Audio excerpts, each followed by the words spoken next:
里，脑波，大脑神经元之间传递信号时产生的生物电，记录下来就是脑波。Millions of neurons are syncing up, sometimes for just a fraction of a second, and generating electrical ups and downs that we can record as brainwaves.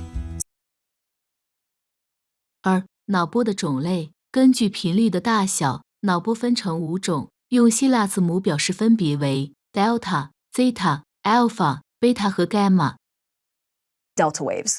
They're typically linked with deep sleep. Slightly faster are theta waves, which are often associated with daydreaming or meditation. The next step up are alpha waves. These are common when you're awake, but relaxed, like when you still have your eyes closed. Beta waves are even higher frequency and lower amplitude, and seem to happen when you're awake and thinking about something. The smallest, fastest oscillations are gamma waves. They tend to be around when you're deeply focused on something. 3. 音乐与脑波。最新核磁共振 MRI 显示，音乐一响，脑波就会活跃起来。I'm going to go into this fMRI machine. A tiny tube will surround me. We'll get a baseline reading of my brain, and then I'm going to listen to some music, and we're going to see how my brain responds. These are scans of my brain. The areas in red are where my activity is above average, in blue, below average. And as you can see, there's red activity all over my brain, not just in one specific area. 4. 脑波交响乐，纽约大学声学研究生成功把脑波录下来，并转换成数码音频。我们来听听。The sounds you're listening to were generated from data. Data that came from a recording of a teeny tiny pocket of space between 2 brain cells. Simone Sun studies neuroscience in the Chen lab at NYU Langone.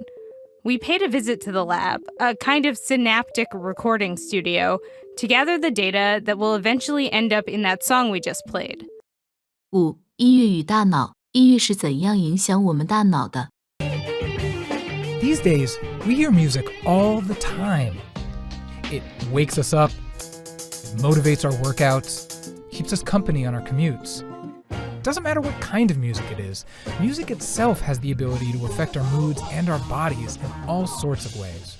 We nod our heads, we sway, we dance. When music enters and then gets shuttled off to different parts of the brain, it stops at specialized processing units in auditory cortex. They track loudness and pitch and rhythm and timbre and things like that. There's visual cortex activation when you're reading music as a musician or watching music. Motor cortex when you're tapping your feet, snapping your fingers, clapping your hands. The cerebellum, which mediates the emotional responses. The memory system in the hippocampus, hearing a familiar passage, finding it somewhere in your memory banks. Music is going on in both halves of the brain, the left and the right, the front and the back, the inside and the outside.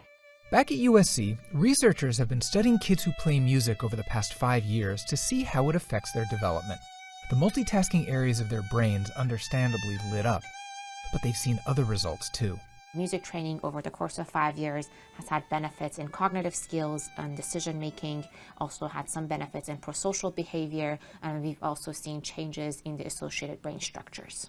Did you hear that? Changes in brain structures. They found that the brains of children who have studied music have stronger connections between the right and left hemispheres, and that can make them better, more creative problem solvers. 感谢观看，愿音乐带给你健康